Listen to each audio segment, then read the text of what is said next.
So this is my name is Rita. Nice to meet you.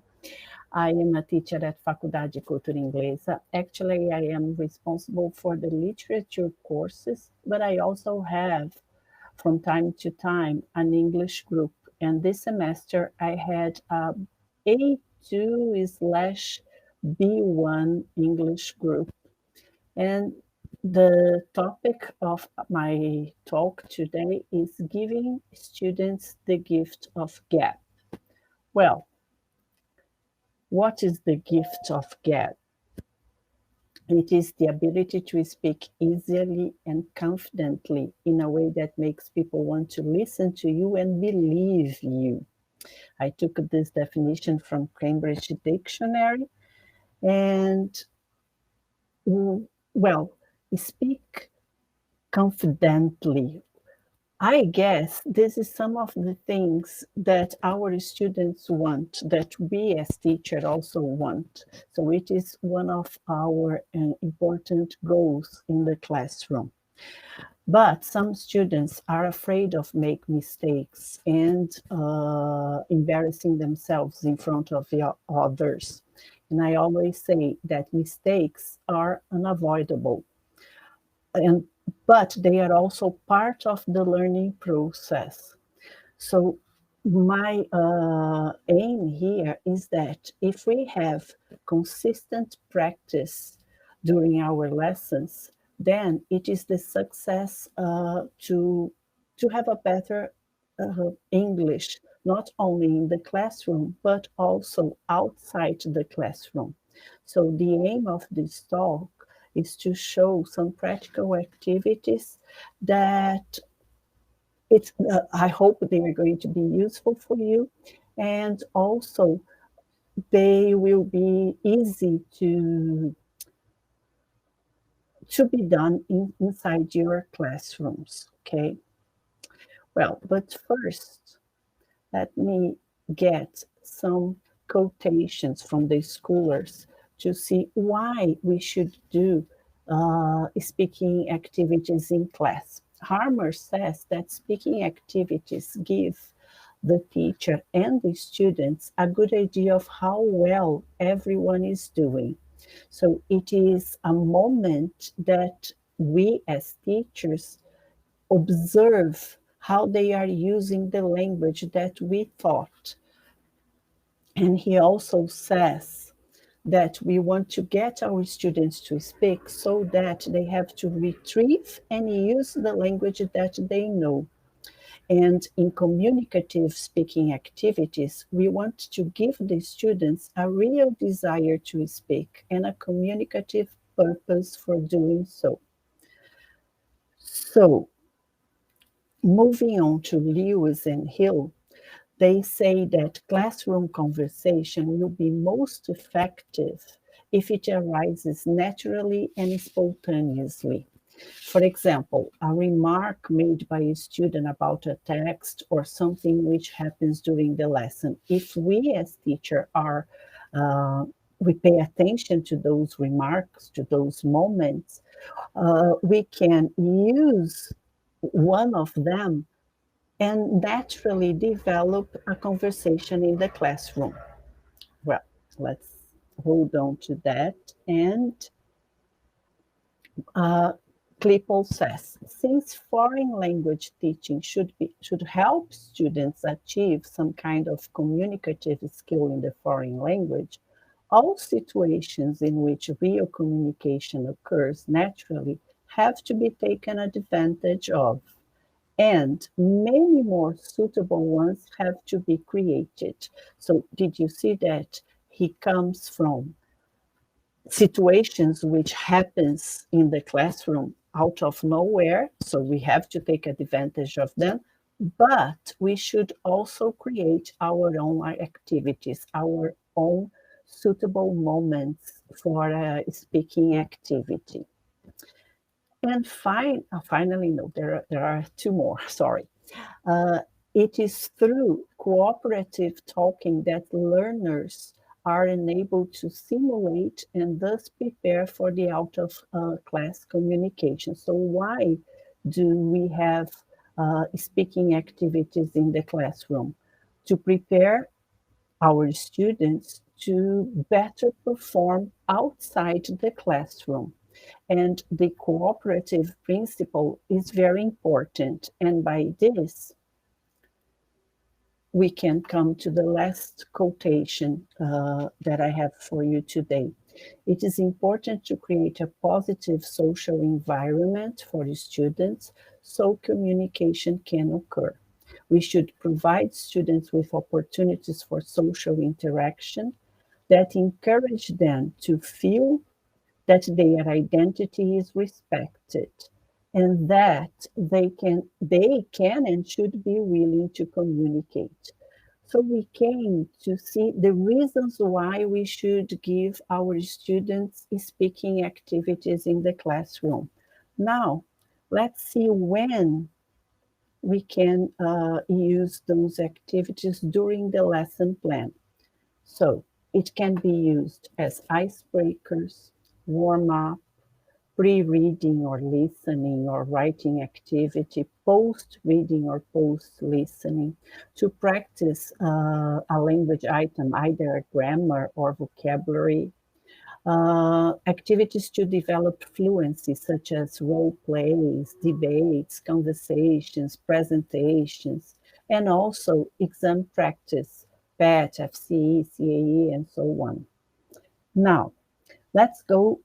What I'm going to show you is what I did during this semester with my group, and it worked in the sense that they left the classroom with a feel of achievement, with a plus. So let's go. Well, one of it was I used as a icebreaker. I concentrate on their daily routine. And it's very easy to find this on the internet. You just type speaking will. And in this case, I put speaking B1 because my students were A2 towards B1 level. And they spin, there is a question, and they have to answer the questions either in pairs or in small groups. We can even use in remote lessons because you can give the link to them and they do it in groups, breakout rooms, and things like that. Well, I also use this kind of active as a warm up.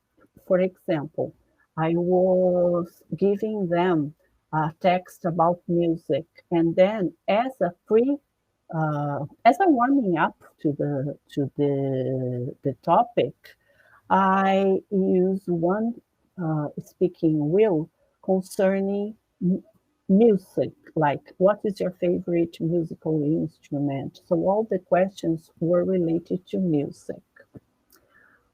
However, you can do as it is, or you can also give students some expressions to be using during the speaking activity to turn it more natural. So, for example, I gave a list of personal opinions expressions.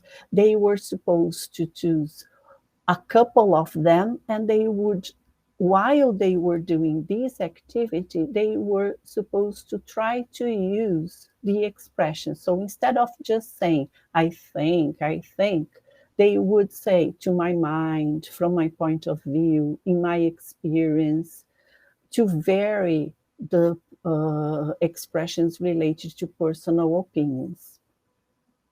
And therefore, my expectation was that they would use those expressions in the future.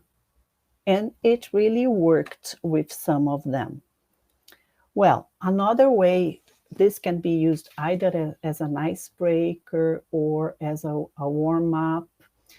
You have a dice, you choose topics for each number of the dice. The last one can be free. And the idea is in groups, they throw the dice, and the student who has thrown the dice they have to say something related to the topic, to the number. So for example, suppose it's number 2. So they have to say something like over here. I live with my husband, my son, my dog, and my cat. I also have a daughter, but she's living in Brussels at the moment. She's not living with me.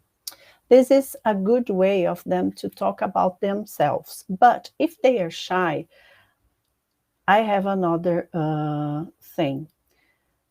They can, for example, choose the topics themselves. This is also good. But they can also impersonate a book character while speaking about the topic. So suppose it's about my family again. So I have here, I live with my uncle, aunt, and a cousin because my parents died when I was younger. We don't get along very well, and my bedroom is under the stairs. So who am I? Harry Potter, you know?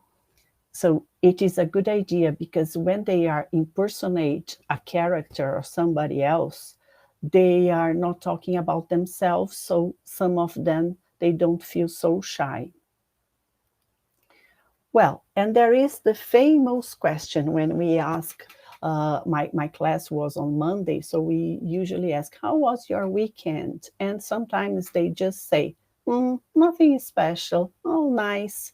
So in order to practice, improve their vocabulary, I gave a list of other possibilities to talk about their weekend, and using that impersonation technique, they were supposed to imagine they were a famous person. So in this case, a girl decided to be Anita, and she talked about the awesome weekend she had because she was awarded a gift.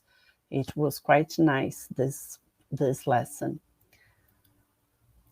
Well, another way it is to give students sentences, but broken sentences, so they have to finish. Here, there are some possibilities. My favorite animals are, I could not live without, I have never, I am frightened of, I'd like to have. So we can vary the language we want, or we can use, for example, suppose we want to practice present perfect. So you can say, I have never, or I have always, things like that. Or I have just, or I had just, if it is the past perfect. Okay. The idea is we can do it in different ways. We can dictate the sentence to the class, so students have to copy them and then complete with something true about themselves.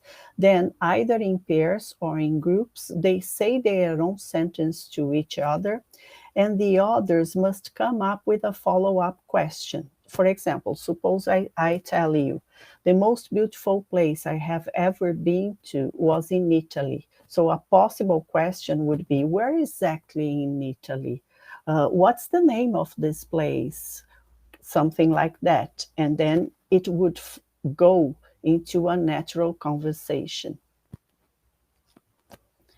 Well, when I give some listening exercises, mainly in this case, I was preparing my class to the PET examination. So they were supposed to practice listening part 4. It is the one that they have to hear an interview with, it is a kind of a longer script. So they would listen to this, in this case, it's a young athlete called Miguel, and they have to answer some questions on the exam. But before that, you can see that the topic is about a sport. So I would give as a pre-listening this image, and I asked them, which sport is it? What do you know about it? And a couple of students really know the sport. A friend of his actually practiced here in São Paulo. And so it was a moment of exchange, real conversation between these students and the whole group. So this is a pre-listening activity, but it turned out to be a speaking activity before the listening itself was done. Well, another one is choose a topic. They love this kind of activity, and I always ask them, choose a topic and talk for 1 minute about it. But it's not choosing a topic out of the blue. I give them some options, and here are some of the possibilities. It can be questions like, what's important in your life? Or it can be things like your perfect day, your favorite place, a sport you like, or just a word, pets, fashion, TV series, a trip, or something related to a moment, for example, your last birthday, 3 things you will do this week, 2 things you did last week, a famous person you like. But the thing is, I include something else. They were supposed to choose the topic, but also while this person was speaking for 1 minute and another person in the group would be responsible for setting this 1 minute, the others, they would interrupt with questions, asking for more information, and therefore developing a natural conversation. Before I put them doing the activities, I gave them a list of possible expressions, polite expressions to interrupt somebody. So, excuse me, sorry to interrupt you. Excuse me, I have a question. I'm not so sure I understand. And also, I taught them that you can interrupt somebody with a question. Can I jump in? Could I add something? Could I ask a question? And it was an opportunity to show them that we have a cultural difference here because we Brazilians, or we tend to interrupt each other just jumping into the conversation without actually having this polite expression before. So it was a matter of practicing. It was quite hard because it's not part of our culture as well. And also, there are some other possibilities here for this 1 minute topic: your ideal house or flat, your hopes for the future, something you do not like doing, a good book you have read, a nice present you were giving, your family again. Your family is nice because it appears in all Cambridge exams. A country or a city you want to visit, a TV series or a TV show you like. So, and here you can also teach them excitation devices, because sometimes if you ask, oh, talk about a TV show that you like, they go like this, I like it, and this is not natural in English. Therefore, I give them some excitation expressions, let's put it like that. For example, well, let me see, let me think. I mean, the thing is sort of, kind of, you see, and then they would have to speak for 1 minute, but they can use those excitations devices in order to give room to think what they are going to say next. And this really worked.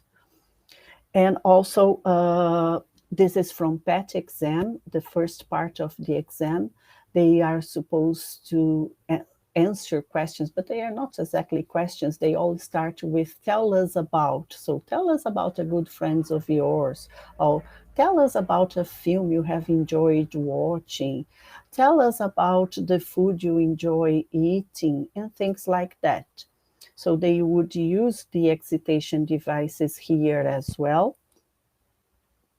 And why I always give activities that they have to talk within the period of 1 minute, because in PET exam and other exams as well, they are supposed to describe a photo or to talk about 2 photos or 3 photos for 1 minute.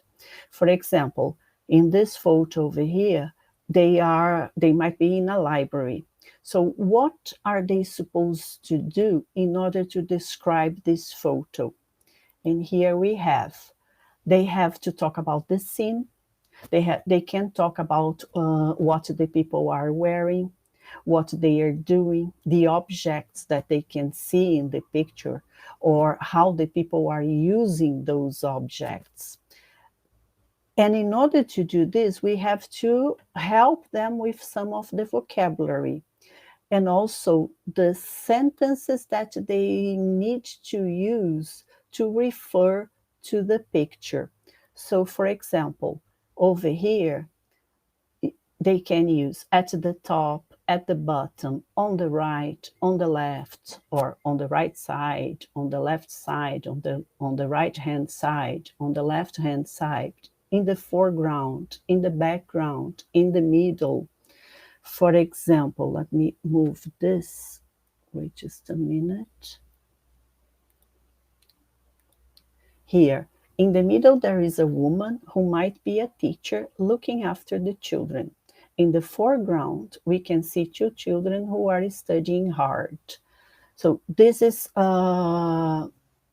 something that we have to teach them, otherwise they don't know how to refer to the photo.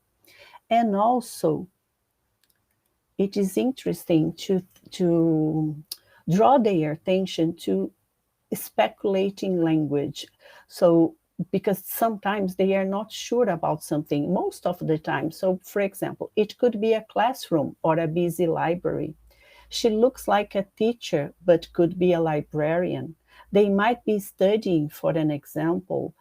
Maybe they are studying for an exam. I think they might be studying for an exam. My mistake here. It must be a library, you know. So this kind of language we have to draw their attention to before actually starting the exercise.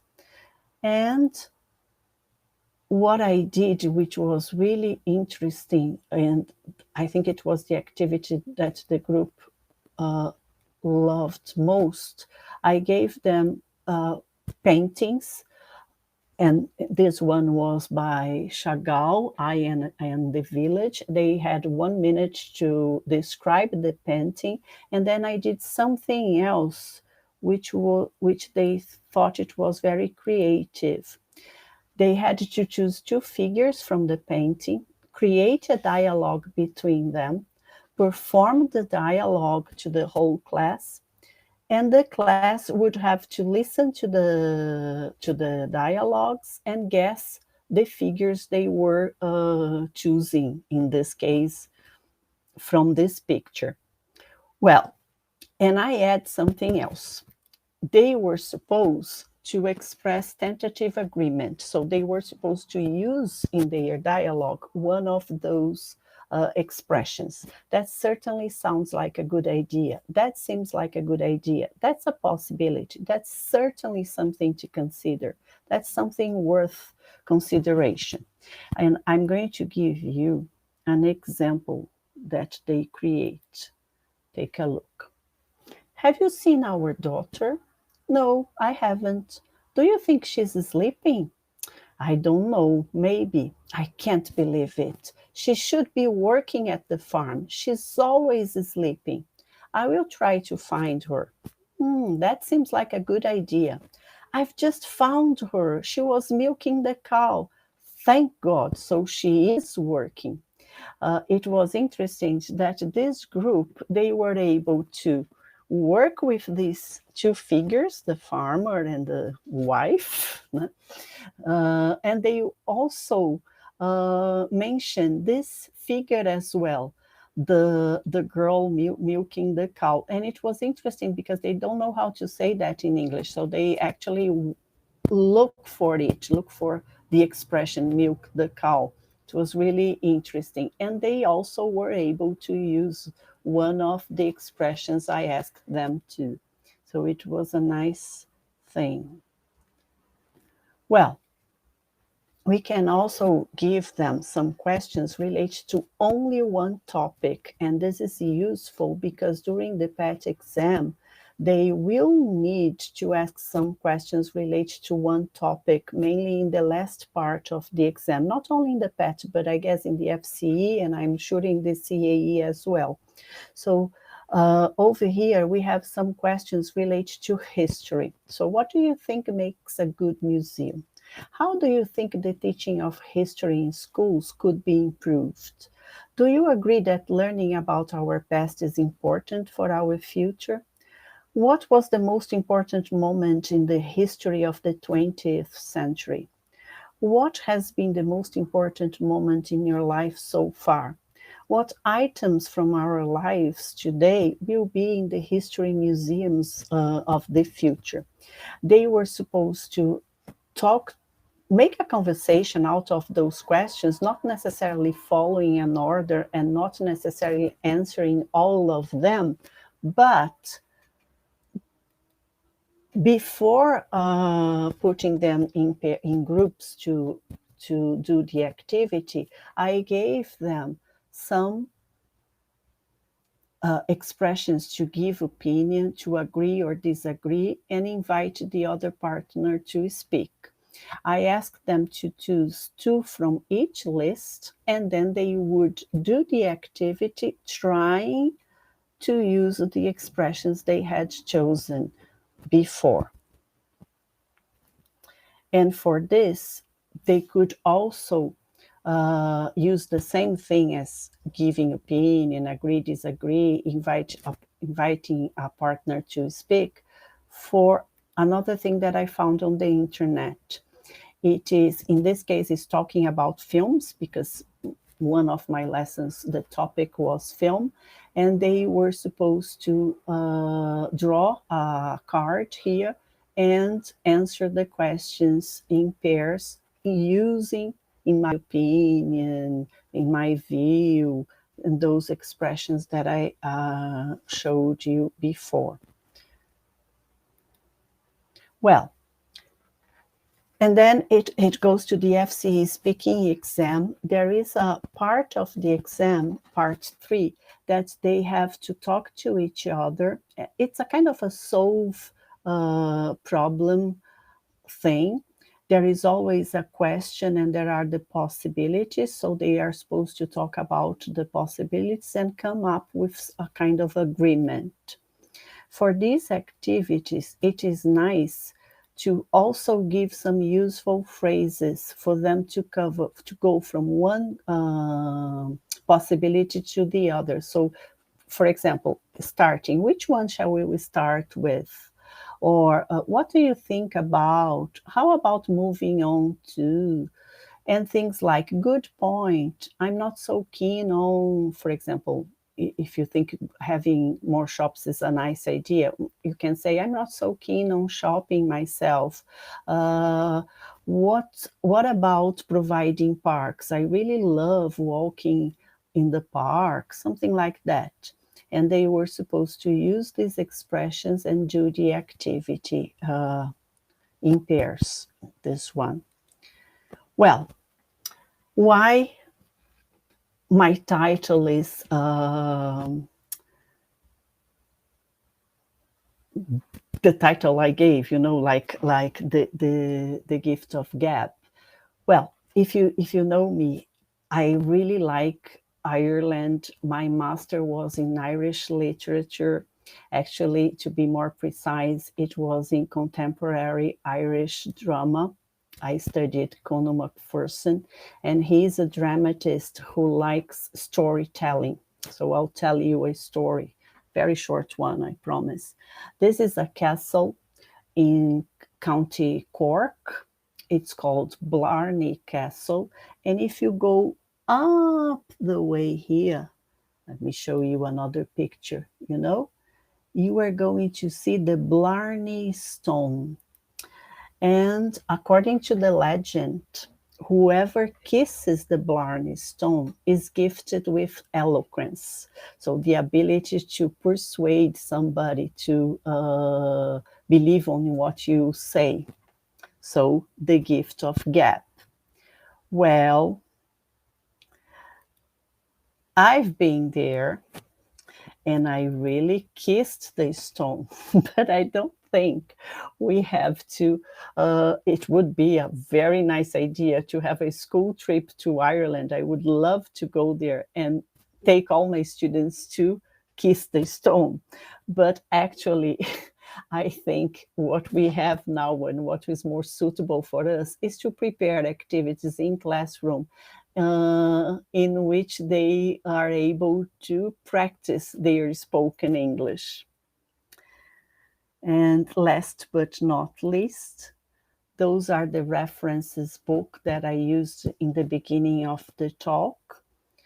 This is Harmer's book. It is pretty much about everything, quite a good one. Practical techniques, it is also about a bit of everything. It's quite nice as well. Getting students to talk, it's an excellent book with some practical ideas for us to use straightforward in class. And then Keep Talking as well. And last but not least, I read recently an excellent article. Let me show you here. Which was published in IATEFL Voices, July and August 2022. Why aren't they speaking? Dealing with silence in the classroom. From time to time, and even when before the term starts, I choose a couple of books and I go over them and I try the activities in my classroom. Sometimes they work, sometimes they don't work, but it's nice to, try something new. Okay. I hope you like it. Thank you very much. I'm going to interrupt and go back to you. Are you with me? Oh, somebody's asking, is the presentation going to be available for us later on? Paula, I think I can give to, it's no problem. I don't know how I can do it, but if somebody help me, I can. Or I have my email. Let me write my email for you over here. Do I have access to? Yes. And you can send me an email and I can send to you. Don't worry. Okay.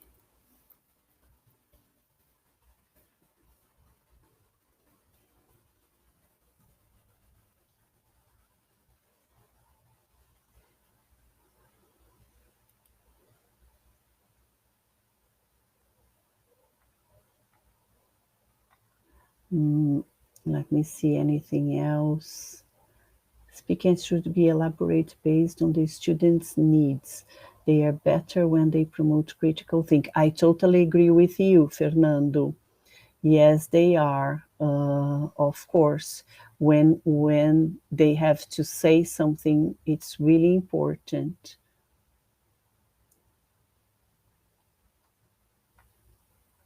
Let me see if I. Hello from Santos. I'm not so sure if I answered. Okay. Would it possible to have a copy? Yes, Adriana, you can send a message to me and I can send to you. Okay.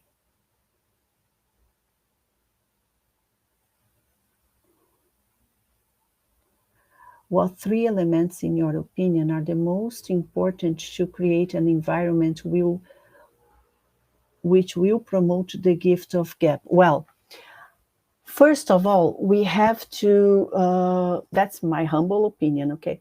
We have to create in the classroom a nice atmosphere.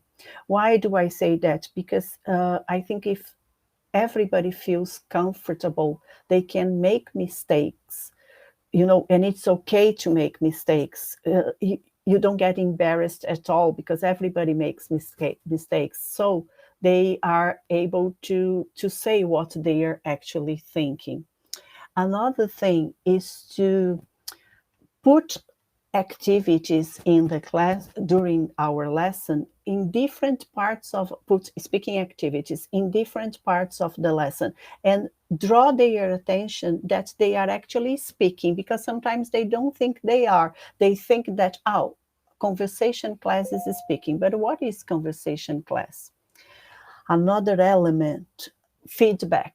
I didn't talk about feedback because my point here was to actually work with speaking activities, but feedback is definitely the process. You have to give the activity, give the instructions, uh, give some time for them to perform, write down as much as you can, and then select some of the issues you found and give them feedback. I think, and I would give them delayed feedback, no, after the activity is done, without mentioning it was you who did this mistake, who made a mistake. Don't worry about that. Okay. Uh, just, opa, let me go for questions again. I think it's easier. Okay. Yes. How to deal with students whose level, for example, A1 or A2? Very good, Paula. This is a good question. Thank you so much. Well, I would put, dialogues. I like doing this, and I actually do, my teacher, my German teacher, does this for me because I am a A1 in German. Like, so they put there is the dialogue. We practice the dialogue the way it is, and then we take things out of the dialogue, disappearing dialogue, either for me to remember the dialogue or to include my own information in the dialogue. So, what's your favorite food? I like lasagna. And then, what's your favorite food? And I put I like, and they have to come up what they like. And they have to practice this dialogue with everybody in class. So they ended up memorizing it, and this is good. Let me see another one. I hope I answered your questions. This is one possibility, okay? I like this study and change. You have something you study and then you change things to report. So you can, for instance, ask some students to write down before they speak. Some of them feel more comfortable doing that.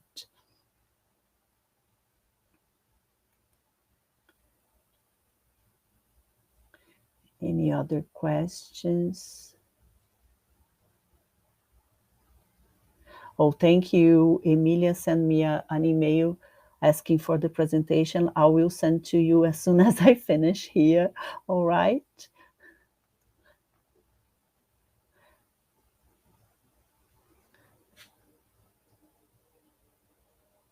Great. Rosanna, okay. It's a pity I can't see you. Yes, they are, Elena. The skeleton dialogues are perfect with beginners. I like them a lot. And also when they are more, when they have a little bit more, you can just put like name, uh, then age, and they have to come up with the question, what's your name, how old are you, they really like this kind of thing, and I think it works.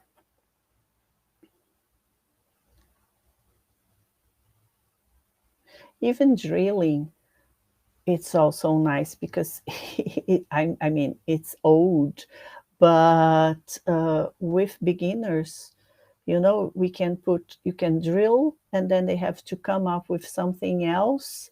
And for example, my house is small, my house is big, my house is medium size, this kind of thing, and they have to come up with their own house, you know. Somebody's typing here. I'm waiting.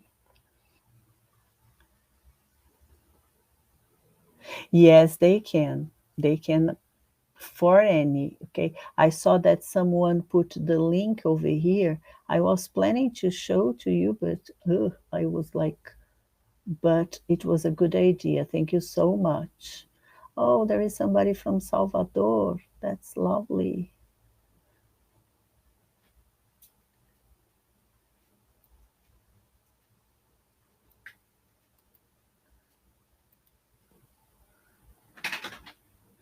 Mm.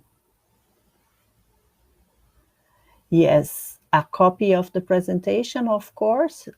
Just send me an email, and well, if it, I don't know how it works with Disal, if they send to you, but I can send to you myself if you send me an email, okay?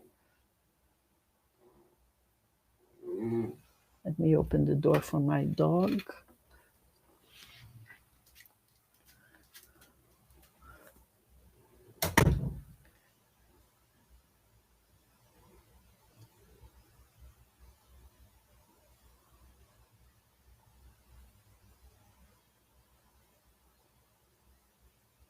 How can we deal with students of different levels in the same class? Well, Fernando, that was actually what happened to me. I had a group of A2 B1 students. Okay, thank you, Disal. Okay, I will send to Lyrica. I have her email. Okay, and then you can send to them, right? Oh, I can pick it up. Vem aqui, amendo. O povo quer te ver. Here he is. Okay. Anyway, well, let's go to the question here. How can we deal with students of different levels in the same class? Well, that's what I have actually. I had students from A2, B1, and a girl who was almost B2. So sometimes I pair up a more capable peer with somebody who needs help. Sometimes I pair up them with, the strong ones together, and I go little by little. I always say that we are always there to learn. Some people can are are more how could I put it, they are more capable of producing more, but it doesn't matter that the others can't produce as well. And that's the thing, one helping the other one. I think it is cooperative learning is the best thing. Hello from Floripa. Oh, that's a lovely city.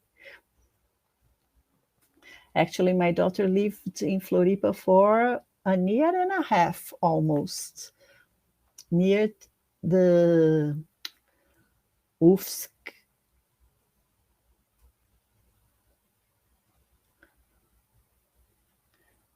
Okay.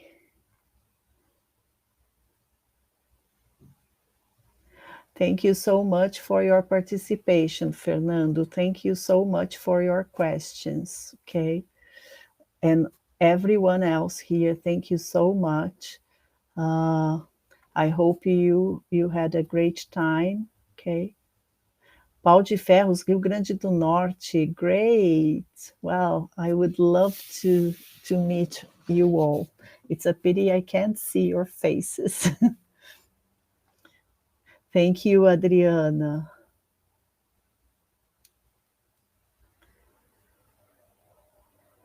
And I think that's it. Uh, it's not Lyrica who is here with me. I forgot the name of the girl.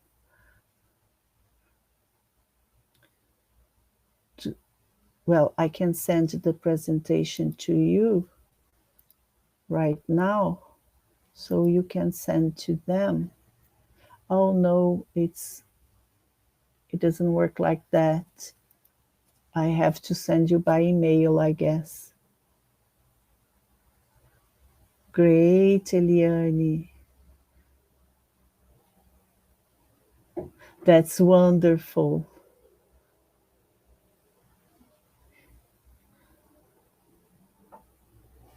Because I think I was going to get from my computer, but I don't have access to it.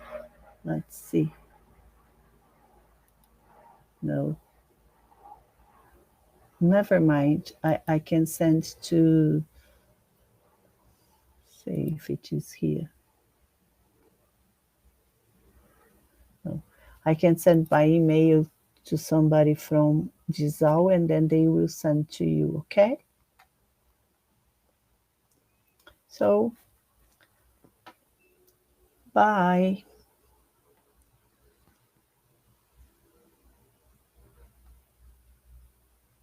I'll write my email again.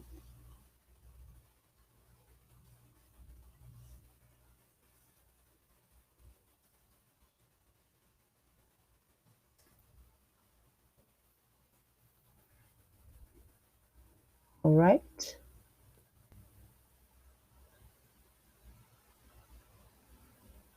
Great. So I hope you have a good evening. I have to teach at 9, so and for those of you who are not working after this presentation, sextou for you.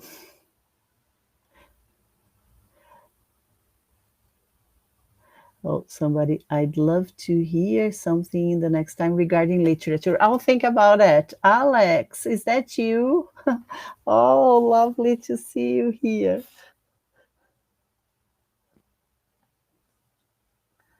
Have a nice weekend, all of you. Thank you.